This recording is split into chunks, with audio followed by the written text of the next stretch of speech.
being nice versus being mean. It was funny. I had a lesson the other day with somebody, and she's a vocalist, and I'll play bass in the lessons.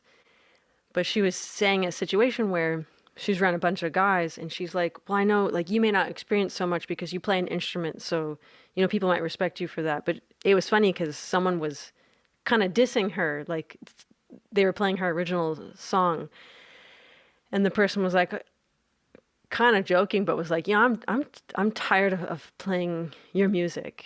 And she didn't have a good comeback. She just kind of like brushed it off like, "Oh yeah, I'm tired of it too."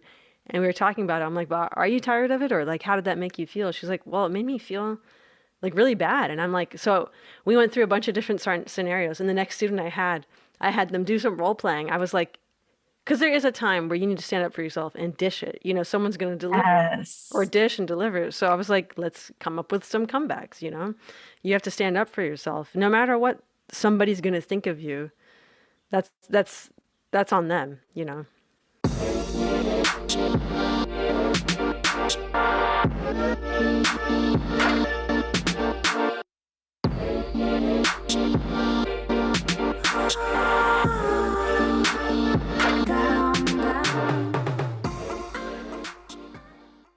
Welcome to Why Not Both, the podcast all about how our multiple passions shape our identity and our lives.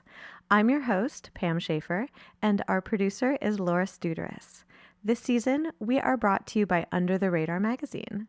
If you like what you hear, you can head over to our Patreon to support us directly and get transcripts of all of our episodes, or you can come hang out with us on your favorite social media platforms, where we can be found under WNB the podcast. For this special bonus episode, we got to hang out with Katie Thiroux. I hope that you enjoy our chat. Hello, welcome to Why Not Both. Thank you. Thanks for having me. You're welcome. How have you been? I used to open the podcast by asking people like what they do and what's a better question. And I'm like, hey, how's life? Yeah, everything's really great. I mean, I know we're still in a pandemic, but I'm really thankful that I did a lot of teaching during the pandemic, and I found a lot of joy that way, helping people, and now safely starting to come back out and do more performances and some more traveling. I'm going to Europe next week. I'm not so nervous about the travel, but just making sure that I have all the right documentation. So Yeah. yeah, it feels good. Wow. What was that like? What were you teaching during the pandemic? And what was it like kind of teaching under those circumstances versus otherwise? Yes, so it was the most teaching I've ever done in my life, and I knew I liked to teach before that, and then this kind of like solidified that. So I started teaching. I play upright jazz bass, and I sing jazz as well. So the school that I teach at, one of the schools, we had to go on Zoom, of course. So I was kind of like, "Ugh, I'm not sure how this is going to work," but it turned out to be great. So then I offered that publicly because a lot of people, when I travel, ask, "Oh, can I take a lesson online?" This is before the pandemic, and I was like, this doesn't seem so efficient, teaching online. Yeah. But then I started doing it, and I think because there's that time, we're bending time and space we're all in the same time, but in different spaces, and it Yeah. made it really, really easy for me to reach a lot more people, and it was really cool to at one point, I had students in Egypt, Ireland, Australia, Germany, like, all over the world. So it was pretty cool that when we Well, could get together that way. And then I would host like a monthly recital on Instagram, like a live recital. And then we'd all get to kind of meet each other and build this little community. So I thought it was going to be a challenge, but it turned out almost to be more effective than in person because there's more accountability.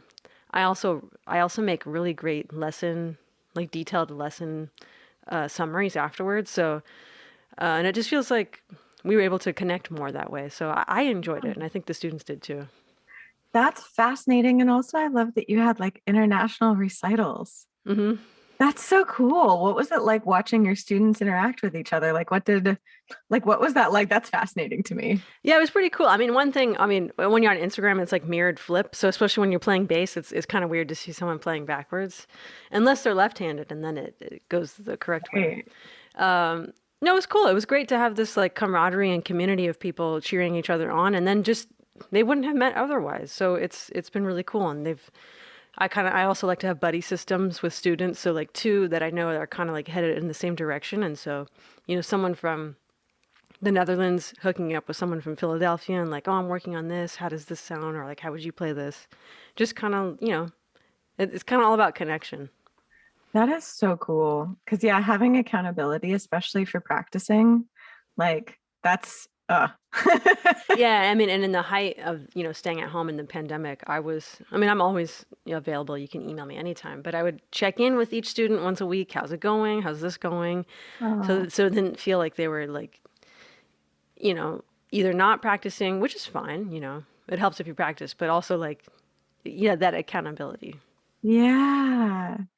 And I was thinking about how interesting it is to teach something to someone musically when you're not in the same acoustic space or when you're not kind of like sharing space with someone. I guess like what did that feel like when you were teaching someone? Like were you teaching solely bass or were you also teaching voice or Yeah, I was teaching both bass and voice. And if someone wanted to do theory, that was fine too. But sound wise, it wasn't so much of an issue, especially for bass, because there's so many things that yeah, I could see someone on mute, or if I was watching a concert or something, you could be like, you could hear maybe where some issues would be. You could yeah, visualize. So yeah. that wasn't such a problem. And also going back to that accountability, like I would have students, in the middle, maybe they took once a week or once every other week. In the middle, okay, send me a video of your progress of, what we talked about. So just kind of like when they come back for each lesson, it's not like a bunch of questions. It's kind of like we've been growing together at this pace. And then same for the voice, although there are some instances where I'd work with someone online and then I'd get to meet them in person. And I'd be, wow, I didn't know you were a soft singer because I'm a soft singer as well. And because, you're on a microphone or just even going through the computer, you can turn up the volume and everything. So some of those things were a little bit of an issue, but for technique, for sure, was so easy to teach online. Wow. That's so cool because yeah, like I know that at least like my experience of when I've been in voice lessons, sometimes I'm almost more shy until I really get to know a teacher, like to sing in person. Whereas there's almost a remove online Yeah. that even though the other person is there cognitively, it's like since you're not sharing space, there's almost this little bit of like little bit of distance. I don't know how else to put it. No, I think it is for some people, there's that comfortability aspect of, okay, we're not even in the same time zone, right? Okay. And Mhm. I'm just, if I need to start over, I can start over. Yeah. Yeah. Yeah. That's, oh my gosh, that's amazing. Like, do you think you're gonna keep going with like doing all of the online teaching? Are you shifting more to like in person again? Or are you doing kind of hybrid? Like, what are you feeling? Well, yeah, I mean, for my personal studio, the online. I like online a lot. Yeah, Yeah. I live in Los Angeles and I have students in LA, but we still do it online. It's less stressful. Like, if someone's coming to me, they don't have to drive 2 hours in traffic each way, and then they can like right after they're done with the lesson, they can just start practicing or kind of like make their own notes as they go. I think it's effective for that. Every once in a while, coming in person is cool. I teach at USC, University of Southern California, too. Oh, So we're all in person, which for that, I think when you're studying at a school and you have a curriculum and you have like those specific goals, I think that's helpful to be in person mm-hmm. Mm-hmm. and to have that environment of like, being in school. Yeah. I have felt for like everyone who's been a student during this time because I guess like some of the experience of school is like that convivial atmosphere of like seeing your fellow students in person. Like it's cool to have like I love the online recitals. But I was thinking about especially like if you are working on say a music degree, like Hmm. sharing space with the other people who are doing the same thing is really important. And so I was like, oh, okay, I'm glad. And that makes me happy that you're teaching at USC. It's funny, I'm one of the only family members that didn't go to USC. I'm in LA as well. Yeah. Oh, So I'm like, I've spent a lot of time on the campus. yeah. But yeah, like I found a similar thing even with what I do, like when I'm not like musicking or podcasting, like I do therapy. And originally I had my therapy office near where I live in West Hollywood. But it was always such like an event for people to come to the office. Mm-hmm. And now, like, even my clients that are in LA, I did have one client ask to go for like a walk and talk. And I was like, okay, yeah, I think it's safe to do that. But other than that, everyone's like, I love that I don't have to drive. Yeah. I was just talking to I was at a wedding and the bride was a therapist and so all her therapist colleagues were there and they were like, it takes off so much pressure from some of their clients who like, there'd be a stigma of like, okay, I have to find a parking spot. Then I'm going to wait in the office and everyone's going to see me. And, then I was like, well, by the end of that, then you're going to therapy for To go to for therapy. that. Yeah. Yeah. Yes, I specialize in ADHD and like I have ADHD myself. And so I feel that in my soul where it's like sometimes to go just to like a location, there's so many steps involved that by the time you get there, you're just like, like Yeah. I'm exhausted. Mm-hmm. And so it eliminates, like, I was thinking about that for learning as well. Like it eliminates kind of like barriers to entry that people might have to like actually get to the place Yeah. or do the thing that it's like, oh, can you like turn on your computer? And it's like, Mm-hmm. yeah, okay, I think I got that. Yeah. Like, Yeah. that's, oh, what are you going to be up to in Europe? I was just like, where are you playing shows? What's going on there? Like, Yeah. So I before the pandemic, I would go to Europe. Luckily, a lot. I like it there. So I'd probably go like 4 times a year. mhm. And this time, it'd usually be for like 2 weeks or a month and traveling. But with COVID, I was like, let's just keep it as tight as possible. So going to Sweden to do, it's like a youth jazz festival. So I'm going to be doing a couple workshops and then a performance in Ooh. Stockholm. And then I'll be going to England, kind of northern England to Leeds to film a bass course. I have a course on a really cool website that I like. And again, it's funny that I like teaching online because I wouldn't be the type of person to seek that out myself, to go Mm. buy an online course or something. Mhm. But I did one in 2019 it's called Discover Double Bass, and it's an all comprehensive course. So you buy it and you like follow it in order, and it's great. I met a lot of people that way too who reached out.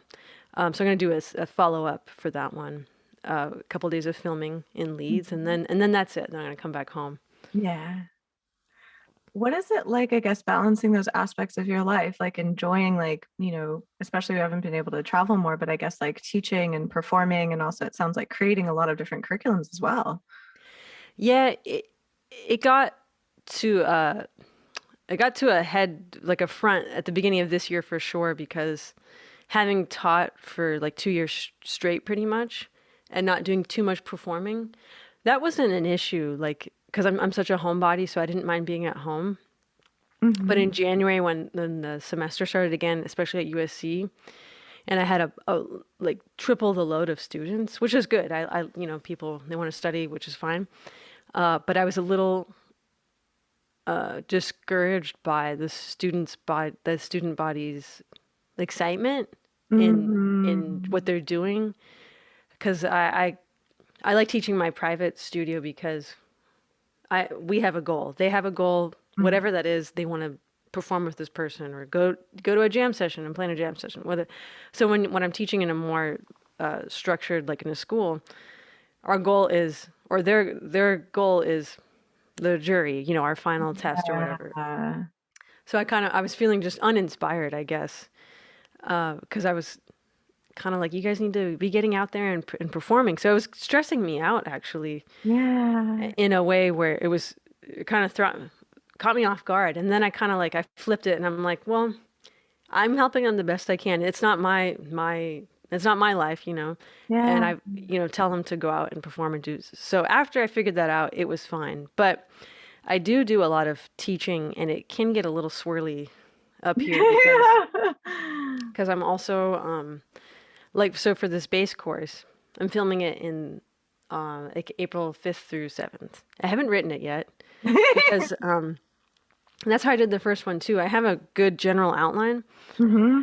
but I'll probably kind of do it on the fly again, and that seemed I get organized. It will be organized. So that's not a big issue. But then I have a jazz camp in Maui.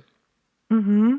So we're going there in April and we're doing the jazz camp in June. So like, building the curriculum for that. I also work for the Monterey Jazz Festival for for this women in jazz program. So like having that on the plate too. So yeah, it all became a lot. And then I kind of just, again, I shifted my perspective and I'm like, oh, these are all things what I want to do, that I love doing. Some of them I created myself or someone asked me to do them.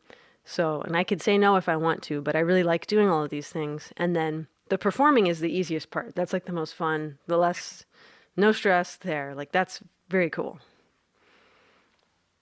I like what you said that you're like, I could say no if I want, because I relate so much of just like, I like to do so many different things that sometimes I find myself being overwhelmed, but then I realize I'm overwhelmed by my own choices. And it's like, Yeah. if I wanted to, I could actually like take one of those off my plate. But I'm like, okay, that's under my own agency. Yeah. Like, Yeah.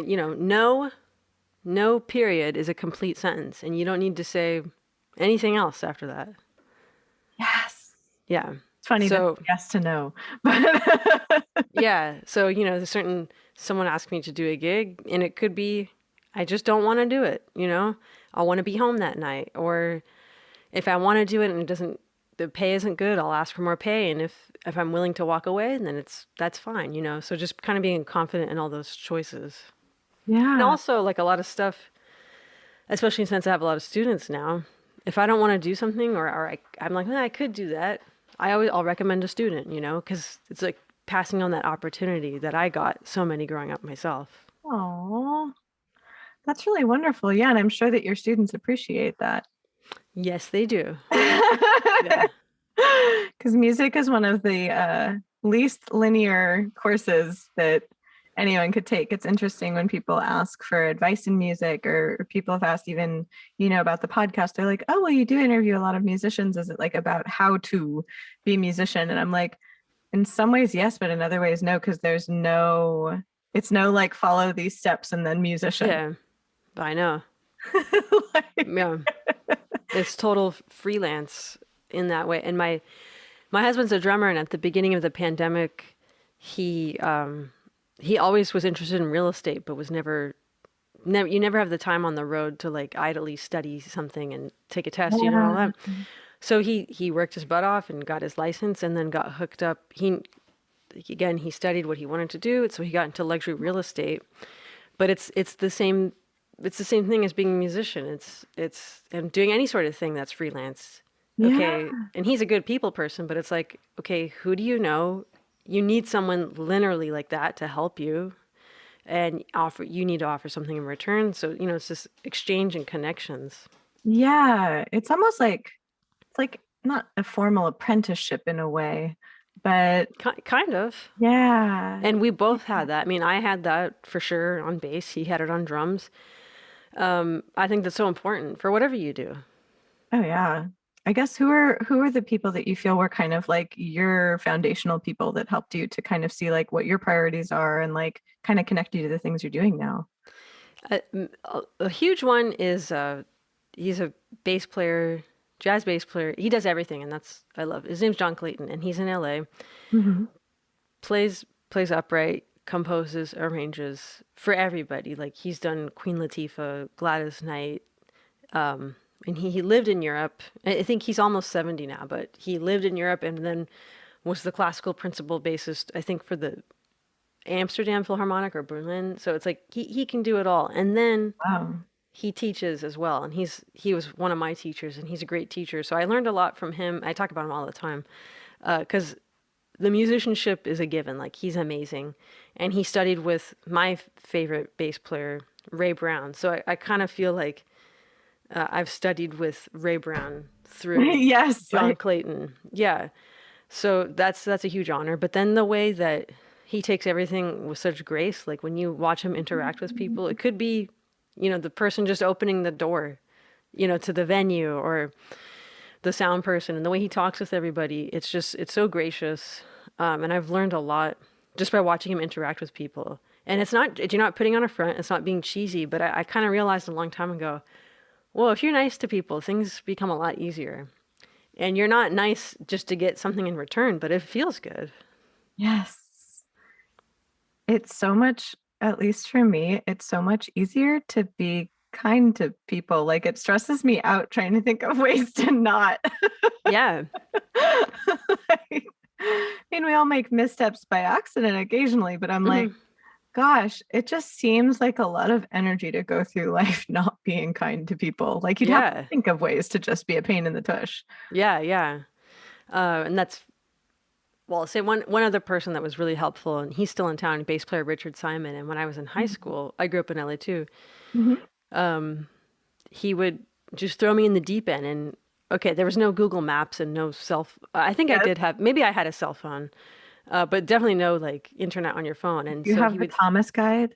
oh I yeah, have yeah, I'd have to pull over and okay, and I'm really bad at maps. So it'd be like, okay, quadrant B4 or whatever. yes, and you're just like, what? Yes. Yeah. And I think when I was like, I would drive so maybe when I was in the 10th or 11th grade, he would just call me the day of, or maybe a few hours ahead, and he'd be like, I can't make it to this gig. Can you come and fill in? And so I learned so much just playing, just being thrown into these situations, playing music I didn't know, and just having to learn it on the spot with people I didn't Yeah. know. And I guess I was kind of a shy person, so it kind of just, and I might have still been shy in that situation, but I was also really focused on, okay, what's this next change? What's Yeah, what going am I on? doing? But just learning so much music that way and playing with people was something that I'm really trying now, especially since we can play more, but really trying to give to my students too. It's like, this is this best way to learn for me that I got to learn. Yeah. I'm so glad that you encourage your students to do that. That was what I felt like I, at least as a music student, learned later. Like I had originally learned piano, as was evident by the piano. Hmm.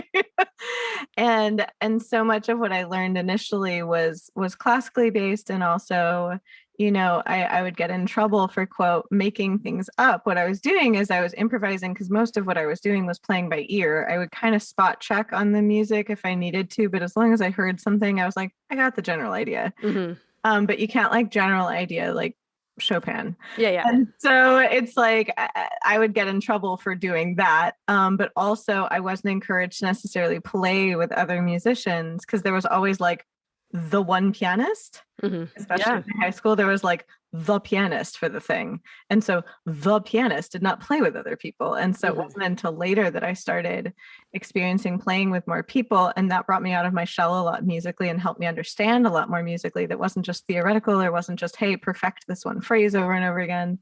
And like, I love that you encourage that for your students, because that for me at least was so important. And Oh, it yeah. unlocked like a missing, like it was like the missing piece that I was like, oh, music is to be made with people. Hmm. Mm. Yeah, and for other people to enjoy too. Yes. I Yeah. was like, this changes everything. Yeah, I think that's a great point too, especially like the enjoyment part. Whatever type of music it is, but especially for jazz, there's so much, people are playing original music, which is great, and you learn a lot doing that. But I got great secondhand advice through this bass player I really love, Ray Brown, and it's like, play music that people want to hear. Maybe your whole set doesn't have to be like that, but at least, do something that an audience can, oh, okay, I know that song, or I can at least snap my finger to that. Because when it's so esoteric, Yes. it could still be emotional, but you walk away like just dumbfounded in not a great way where you want to go back. Yeah. Yeah. Like especially I found in studying theory and things like that, that it's like something can be almost like virtually intellectually perfect, but it doesn't emotionally land. No, Um not at all. So I'll always, I mean, I like to play music that you can snap your fingers to or bop your head, or if it's a ballad, something that's intense. But sometimes I'll play, arrange some Beatles tunes because Yeah. if someone doesn't like the Beatles, that's on them. But at least it's something that they may not know jazz repertoire, but Right. they may have heard, when I'm 64 at some point in their life, and then Right. kind of click somewhere in their brain. Well, and there's that aspect of also, I don't know if you feel this way, but there are some songs that I like to play just for myself. Like I'll even sometimes write music that I don't share with other people, not because I think it's bad, but just I'm like, oh, that's just like a me song. Hmm. And like that enjoyment aspect and knowing that it's like you're allowed to do that. I was like, oh, Yeah, yeah, like I'm allowed to make sounds just because I like them. exactly. Yeah. I love that you're imparting all of this to your students. I was thinking about how lucky all of these people around the world are that they got to study with you during this time, and also what a cool time to get to learn something new about yourself. Like all of us have been redefining our identities in lieu of, it's like all the structures just went, and so it's like, okay, well, who am I? What is it I enjoy doing? It was Yeah. weird And I moment. kind of realized that I'm I'm pretty straightforward Hmm. person. So and I like teaching for that reason. I'll never be mean, but my goal is to, just help somebody. Yeah. But like when we were talking about being nice versus being mean, it was funny. I had a lesson the other day with somebody, and she's a vocalist, and I'll play bass in the lessons. But she was saying a situation where she's around a bunch of guys, and she's like, "Well, I know, like, you may not experience so much because you play an instrument, so people might respect you for that." But it was funny because someone was kind of dissing her, like they were playing her original song, and the person was like, kind of joking, but was like, I'm tired of playing your music, and she didn't have a good comeback. She just kind of like brushed it off, like, oh yeah, I'm tired of it too. And we were talking about it. I'm like, well, are you tired of it, or like, how did that make you feel? She's like, well, it made me feel like really bad. And I'm like, so we went through a bunch of different scenarios. And the next student I had them do some role playing. I was like, because there is a time where you need to stand up for yourself and dish it. Someone's going to deliver or Yes. dish and deliver. So I was like, let's come up with some comebacks. You have to stand up for yourself, no matter what somebody's going to think of you. That's that's that's on them. Yeah, well, it's kind of holding yourself and others to integrity, especially in collaboration. Yeah, and it's all projection too. When Oh, when someone yeah. has any sort of comment like that. Yeah, I was just like, who says that in a collaborative environment? Like, I'm tired of playing your ideas. I would be like, cool, you can like leave then. Yeah, exactly. Like, are you tired of this? You're allowed to go. Exactly. I know. Yeah, that's what I said. I said, "Oh, you're tired. Why don't you go out, take a nap?" Yeah. Yeah. I'm just like, Hmm. on behalf of your student, I'm feeling like very like mama bear. Yeah, I know. Because I said, if that happens again, you can call me in the moment, and I'll feed you the one-liners. Exactly. Yeah. Exactly. And Well, I have found that as like occasionally being either the vocalist or, the only woman in the studio kind of thing, where people think like, and there's the whole thing of just the vocalist. I'm like, oh, yeah. you mean the important part of the song that everyone pays attention to? Yeah, exactly. Why are you dismissing that person? That's a Yeah, very important person. exactly. I know. And I told her, I was like, you're gonna get hired for way more gigs before this instrumentalist are because you're a singer and you can put a band together and yeah, Yeah. everyone wants to hear that. So, Ah, so. But ah, anyways, they'll learn in the end because they won't get hired. exactly. Yeah, the people that and I mean, and it sounds like you're the same way. I tend to recommend people that I've had good interpersonal experiences with because that's a huge part of making music together. It's like you might make something wonderful, but if it was such an arduous process or so difficult to get along with someone, you're going to be like, well, this song was great, but like, I don't need to recommend them to anybody else. No, it's not worth it because then that puts your reputation on the line. Yeah. Yeah. Yeah.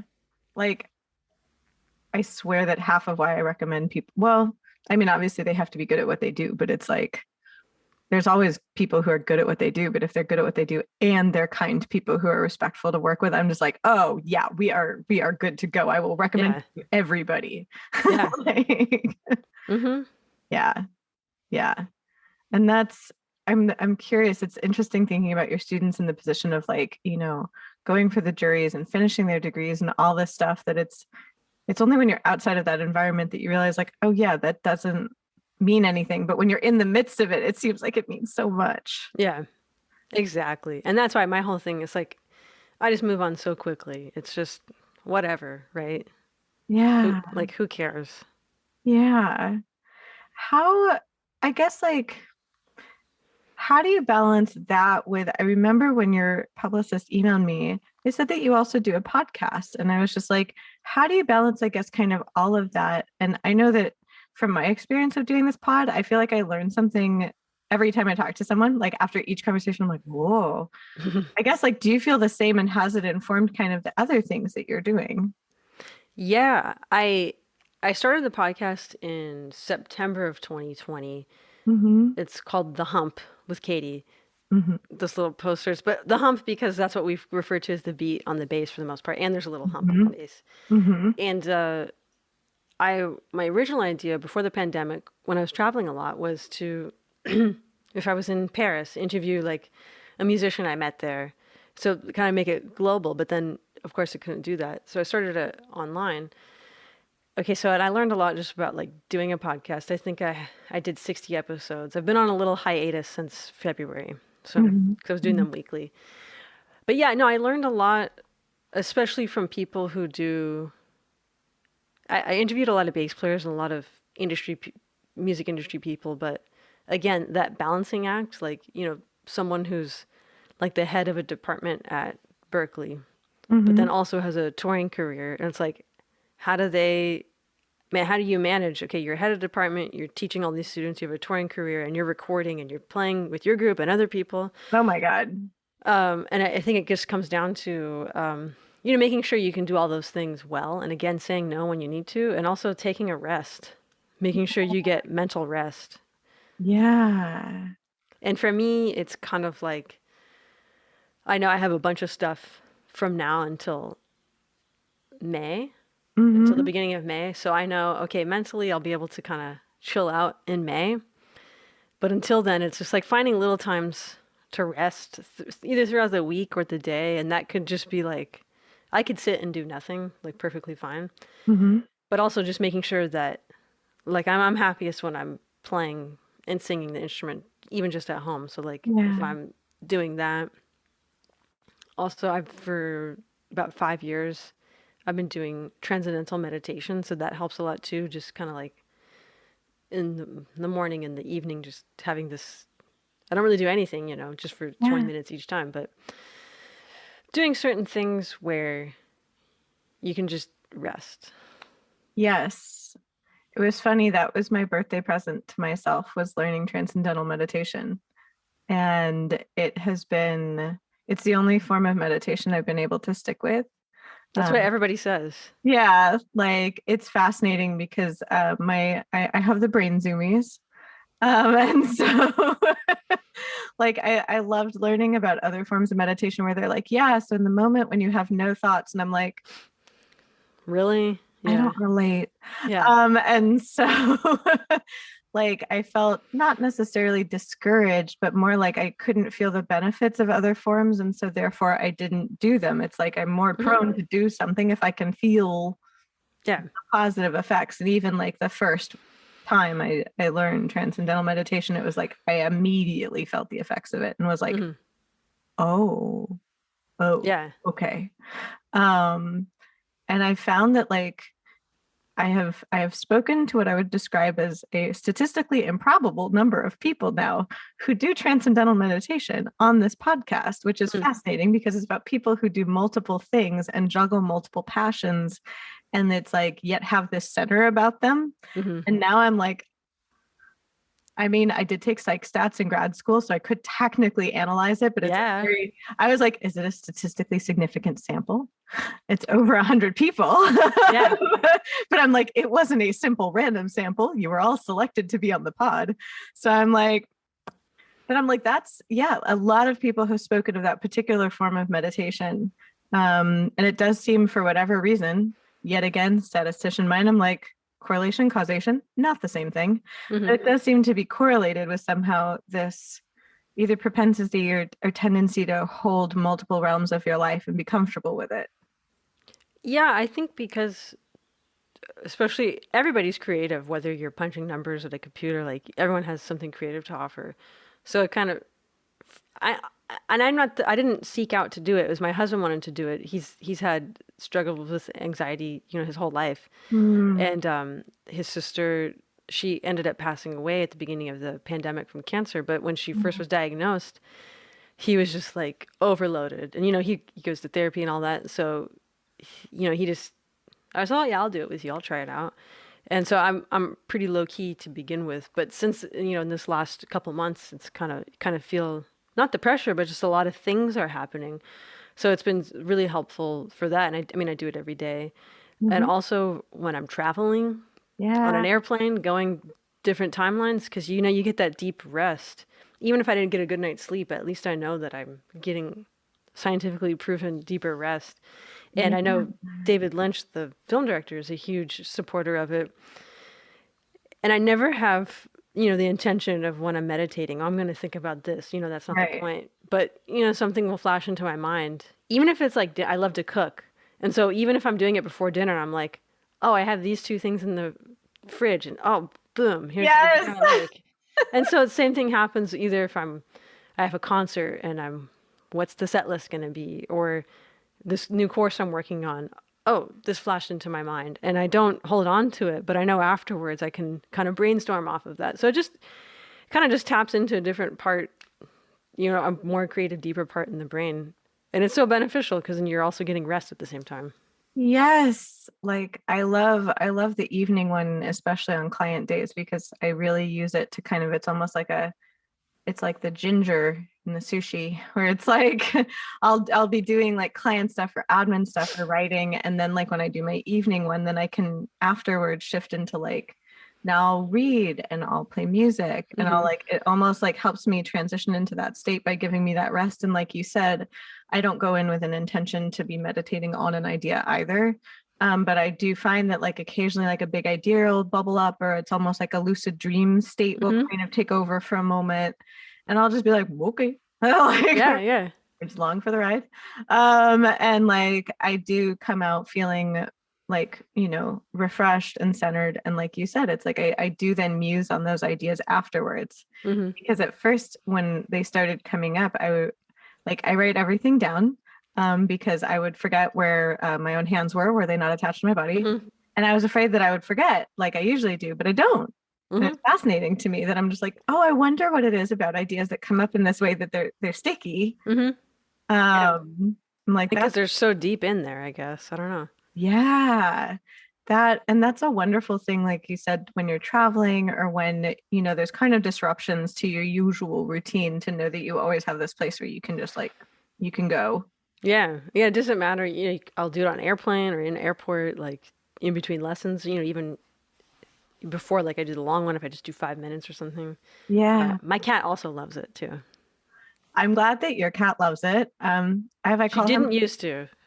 I have a sometimes cat. My neighbor's cat adopted me at some point. It was, I think, 2018. I opened the door to get a package and a cat ran in, ran over to my kitchen table and started meow yelling at me. And I was like, hello? Hi. Like, who might you be? Yeah. So she's here maybe like 25% of the time, but anytime I've tried to meditate when she's here, she literally will come up and sit as close as she can and meow at me like, where did you go? Yeah, and Come it's back. because I think it's because they can't reach that energy themselves or that vibe, so they're picking up on it. So Yes. and I don't have a cuddly cat. Like she's never sat in my lap or anything, but she'll just where if I'm in my bed, she'll sit on the dresser and just Yep. pot roast and just do that for the 20 minutes. And then she knows when the 20 minutes is up and she comes over. Maybe her name is Begonia, my sometimes cat. I was like, maybe I can train B for that, because she's the same, where she's not an all up in your biz cat. She just wants to be in the same room with you. Yeah, yeah. Maybe scream for snacks on occasion. That's her style, and I'm like, I respect it. Hmm. Um, but like when I'm meditating, she definitely is like, she's like alarmed. Hmm. Yeah. So I'm like, all right, maybe we just need to get you used to this so that way, because normally that's what she'll do. She'll chill somewhere. Hmm. Either she likes it, especially when I'm making music. Like if she hears any of my instruments, she'll come to the door, and she's learned that if you paw at the corner, it makes the door rattle as though like it sounds like a hell spawn has escaped. Hmm. She's a tiny fluff ball. First time it happened, I was like, is this how I die? Oh, No, yeah. it was the cat. She had just yep. I was like, oh my God.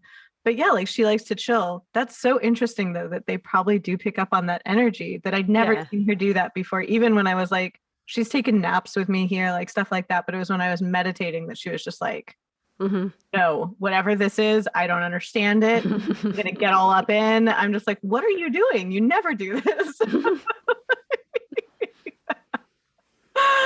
Like my familiar, she's gone all weird. Yeah. Oh my gosh. What's that like? I talked to so many people who their partners are also musicians, and I was just like, does your husband also do like of like things in all the different spheres of music? Or now like how is he balancing, and how are you balancing like him being in music and real estate? I was like, now everybody's like a multi hyphenate. Yeah. So at the beginning, I mean, everyone was at home during the pandemic, and Yeah. we live in Long Beach, and hopefully we'll buy something this year. But we weren't used to being at home, especially not Yeah. like together at the same time, which didn't pose too much of a problem. And he really wanted to focus on just being in real estate, which was easy because no one was playing anyways. No one was playing Yeah. during the pandemic, so that you weren't like turning anything down.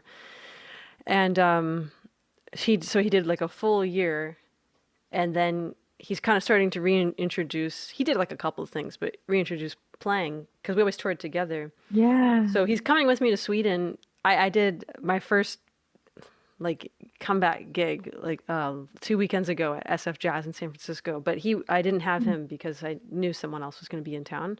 I Mhm. didn't want to pressure him into playing if it would take him away from something. But for Sweden, I didn't tell him this yet, but I made it. I needed him to come. I needed him to play with me and do these certain things. So I made it his idea. And so it just worked out perfectly. And like I he's love really, that. it's like perfect timing for him because he's been working his butt off. So it's Yeah. good timing. But I think for him too, when he lost his sister, I mean, and I lost, technically a sister too. I know a lot of people have had this moment in their life, pandemic or not. He was like, I need to do something different right now. I just need to Yeah. try something different. So that was why he really went full force into real estate. And now he's finding that joy again in music because I think it was really painful for him to play Yeah. music without his sister there. Oh. But now it's more like beautiful and more happier memories attached. Yeah. Was she a musician as well? She was not professionally, but she played great piano and like could read Mm. any sort of piano music, and she played cello too. Oh, wow. Yeah. That can be so hard. I've talked to people that like, and I don't know if you've experienced this, but when I'm feeling like a deep sense of grief, I have a hard time playing music because it almost taps into a deeper emotion than I can go to in that moment. Hmm. And there were people that spoke during this time, and I don't know if people talk to you about this on your pod, but about like either not being able to write during different parts of this, or not being able to play because it didn't feel enjoyable, like things like that, where it's like sometimes grief almost like puts, at least for me, it was like it felt like it puts like a little stopper on the bottle. Like there's the genie Yeah. bottle that things usually come out of, but it puts just a temporary, but it puts a stopper on it. And you're like, okay, like I can't access that right now. Hmm. Uh, Yeah, for me, it happens like that too. But for the most part, if I'm not feeling well, or if I'm feeling even depressed about my own playing, I usually play my way through it, yeah. and then by the end of it, I'm feeling much better. And I've gone through it. I'm sure you have too. But everyone has like weeks, days, or months where man, nothing is happening. I don't feel my mojo's gone, and I'll Yep. be when I'm playing my own gigs or with other people. And I have a great friend in New York. He's a great clarinetist and saxophonist, Ken Poplawski, and we talk about this stuff all the time.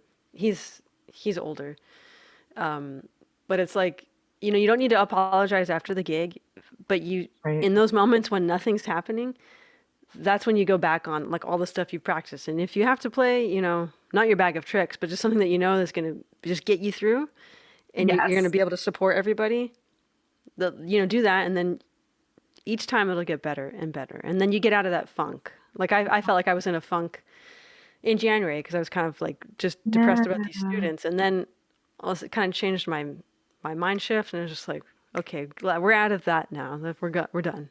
Yeah. And even I don't know if you find this, but sometimes if I either like try something new with it, either a new instrument or a new musical skill or something else, it's like if I do something to shake myself out of that, like sometimes I'll be like, okay, I feel like I can't access piano feelings. I'm gonna learn some drum machine feelings. Mm, Or like things like that, where it's like I'll just try something else, even if like I may never use that in a recording or things like that. It's like I can just explore another avenue. hmm Oh yeah. Like, Yeah, I'll learn totally different music.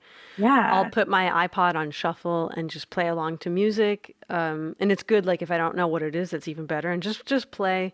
Uh, and I learned this from my mentor John Clayton. It's like never put the instrument away feeling angry.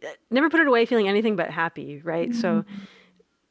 I maybe as a kid I had these practice sessions where it's just like Yeah. I can't play this scale at this tempo and I need to do it because so and so said I have to do it, but I don't. Yeah. Um, so now, like if I feel like I'm not, especially if I'm practicing and it's just whatever, it's not working, I'll just play a blues or like play Yeah. even like a scale that I know is just gonna like, okay, I can do this. I'm gonna have a high success rate doing this. I'll feel good. Put the instrument down, take a break, maybe for the whole day, and then come Yeah. back. But Yeah. never putting it away like angry at yourself or the instrument or the music. That's a beautiful way to put it. It's like not going to sleep mad. Yeah. Like hmm that you have like a positive, like you're closing the circle. You have a positive Yeah. relationship with your instrument. hmm And it's strange having those. I almost feel like there's like comfort songs or comfort scales, like even the things that come to muscle memory. Like hmm it was strange. I hadn't played in front of people the entire pandemic. And I was at a friend's party and there was an electric piano there and one of my friends was just like, "Well, you play." And like then other people heard that I played. And so they were like, "Oh, you should play something." And I don't know how to describe what I was feeling other than like out of body mortal terror. hmm Because one, I was in a social situation, which I haven't been in social situations for, I mean, it wasn't a huge social situation. It was like 20 people, but like I was still just like, "Meh." And somehow my muscle memory tapped into the Tori Amos song Winter that I think I figured out by ear when I was like in ninth grade. hmm But that's what my body chose. I was like, okay, we are going with it. And like even singing, I could barely sing. Like my throat was tight because I was so nervous. But mm I was just like, whisper singing it is.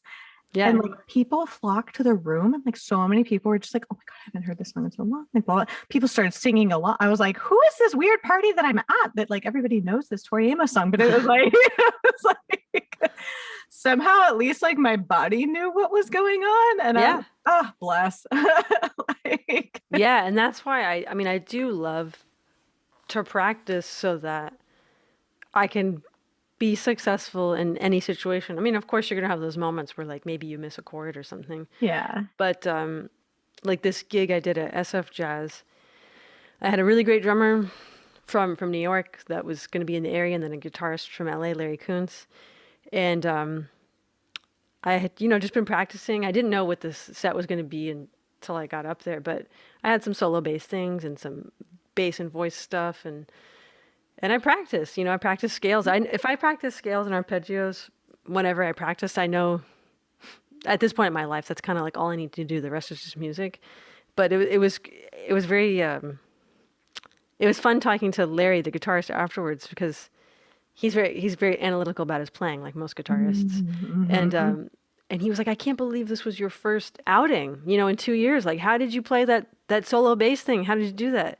And I felt not like I didn't feel like, oh yeah, but I was just Yeah, like, wow, because this is what I tell my students too. It's like, okay, you practice your scales. I always it's like if I it was just nice because like what I tell them was kind of proven. Yes, you're like, I was the test case. Yeah.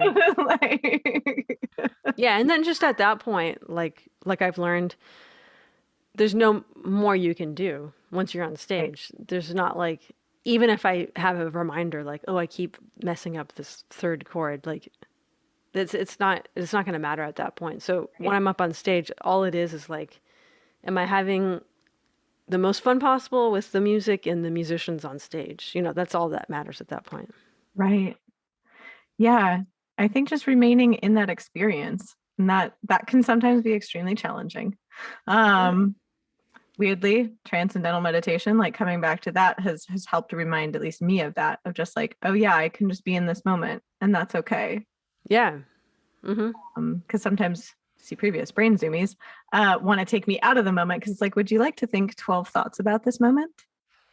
And I'm Mm-hmm. like, not particularly. And brain is like, that's cool because we're already on thought 7. And I'm just like, whoa, no, slow down. Like, Yeah. Mm-hmm. so I love that you could bring that back to your students. Like I do this similar thing for my therapy clients where a lot of times like I won't, like obviously I can't try every single therapeutic intervention because I don't have the exact same everything as all Yeah. clients, but it's like I I wouldn't feel that I was acting in integrity if I asked my clients to do something that like either I wouldn't be willing to do or that I Yeah. have tried. Yeah. Like, I wouldn't be like, here, try this intervention that like, do I know if it works? I don't know. I read about it in a book. Yeah. Like, Mm-hmm. where it's like you can at least bring that like lived experience in. Mm-hmm. Exactly. Yeah. Yeah. How are you feeling, I guess, about like I'm like everything's planned until May. And I love what you said that you're like, I'm content doing nothing at times. I'm just like, it's so rare that someone expresses that. I was like, what are you looking forward to doing in like after May? Like what does the nothingness look like? Like for you, what does nothing look like? It's funny because I can do nothing, but my husband's the exact opposite. So hopefully he'll be like working and not around. Yeah. But it'll be just like, wow, if I just have a day to myself with nobody here except for the cat, and I've got my bass, and I can go work on stuff that I like, if I just can just play, like even to me, that's like a nothing day, like just me and the bass. Yeah. I could read. I like like BBC shows, so I could watch like Mhm. BBC all day long, go for walks. Because then there's all the other stuff that we're planning on doing. Like we want to buy a house, and right now I just there's not too much more space to kind Yeah. of work on that right now. So Yeah. May will be a nice month again to do nothing. I got to visit my grandma. My grandma lives. She lives in the valley, but in a memory care unit. Mm-hmm. So I see her as much as I can. So now that I'll be home, I can go like a couple times a week and hang out with her. Yeah. Um, yeah, pretty much that. Oh my Maybe gosh. maybe teach online, like have my private studio. I kind of put Yeah. a little hold on that since I was a little busy, but Yeah. yeah. That sounds really wonderful. Like, especially thinking about it almost in seasons where it's like you can have seasons of like all these different activities, and then you can have a season of just like, oh yeah, I'm taking life in to, then what am I gonna do in the season after that? But it's good to just be like, yep, just living life. Yeah, Like, it's cool when it gets to the point if that's like annual because this bass player I love, Ray Brown, every January he would take off because it wasn't like a high volume touring time or whatever. And he yeah, would take off, go to Hawaii yeah. and just play golf and then arrangements and new music would come to him and then he'd be refreshed, to go on tour for 9 months. So, Yes. yeah, that helps too. There's some things I want to do recording wise and work with some certain people, so maybe that could happen or start to boil at that point. I'm not a I do plan, but I just kind of let things fall into place. So yeah, I'm in favor of that. but also in those times off, it's kind of like I have to dedicate time, like this Monterey Jazz Festival, Women in Jazz. Okay, Hmm. what's that gonna look like this year? What are we planning to do? Hmm. This Maui Jazz Camp is gonna be at the end of June, so kind of doing some of the admin stuff for that. Okay, Right. how's this gonna work? And then hopefully July will be another not so busy time. I was gonna say kind of have the like, like month and like 2 months and then like month and then like 2 or 3 months, and then like, yeah, kind of, I like that you described it as a flow. I was like, I could see that. Yeah, which is nice. You know, I'm used to kind of just going. So Yeah. I just take it as it comes. I feel like a lot of, at least the last few years that I've been talking to people, a lot of it has been that like, oh yeah, I can rely on my own internal sense of pacing instead of like an outside sense of pacing. Hmm. Yeah. And again, and that's where if you say no, right? And if someone, even if it's an opportunity you want to do, and I've learned this from really great people, it's like it'll come along again, you know. Or if they really want to have you, they can move their schedule. But Yes. you know, your own mental health and physical health is great because maybe you say yes to something and then you're just beat by the time you get there, or you're not going to play your best. Yeah. Yeah. I was just like, I've definitely experienced that where sometimes you actually get to the thing, but you're too tired to enjoy the thing because you did too much of the other things. Yeah. Yeah. Yeah. I was like, I respect this. Yeah. Oh, thank you so much for taking your time to chat with me today. Yeah, of course. This was a lot of fun. Thank you. Thank you again for listening to this episode of Why Not Both? If you liked what you heard, please make sure to like us and subscribe to us on your preferred podcast platform. You can also come hang out with us on social media. We are at WNB the podcast, both on Instagram and on Twitter. This season, we are brought to you by Under the Radar magazine. Under the Radar is a nationally distributed print, music, and entertainment magazine and website. You can find them at www.undertheradarmag.com and feel free to support them on Patreon. Extra special thanks to our producer, Laura Studeris, who is literally a rock star. Thanks again, and I look forward to seeing you next episode.